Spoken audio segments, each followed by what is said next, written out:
This is Chapter 3, Adjusting Accounts for Financial Statements. We're taking a look at Exercise 3-1. This is an alternate version of the exercise on computing and analyzing the current ratio. The data says calculate the current ratio in each of the following separate cases. Round the ratio to 2 decimal places. Identify the company with the strongest liquidity position. These cases represent companies that are competing in the same industry. Okay, so the current assets divided by current liabilities gives us this thing known as the current ratio. But what does that mean?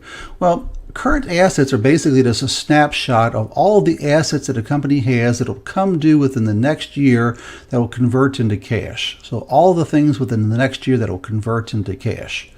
Current liabilities, those show within the next year all the sacrifices of cash. These are things they'll have to be paying out. These are sacrifices of cash within the next year or less. So what would you rather have more of? Would you rather have more cash coming in or more cash going out? Would you rather have more current assets or more current liabilities? Well, if you have more current assets, you have what's known as stronger liquidity. You have a better ability to pay obligations that will be coming due in the future. So the current ratio is as a forecast. It's a prediction of what kind of liquidity the company will have within the next year. So we calculate the ratio by taking current assets divided by current liabilities just to see, well, how many times over will they be able to cover their current liabilities? What's the multiple of coverage? The higher the multiple of coverage, the stronger liquidity. The lower multiple of coverage, the weaker liquidity. Let's take a look at case 1.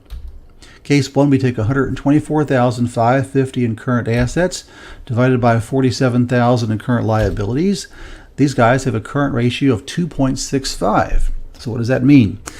Well, in its simplistic form, it means for every dollar the company has in current liabilities, they have $2.65 in current assets. So they have a very strong coverage ratio, a very strong liquidity position.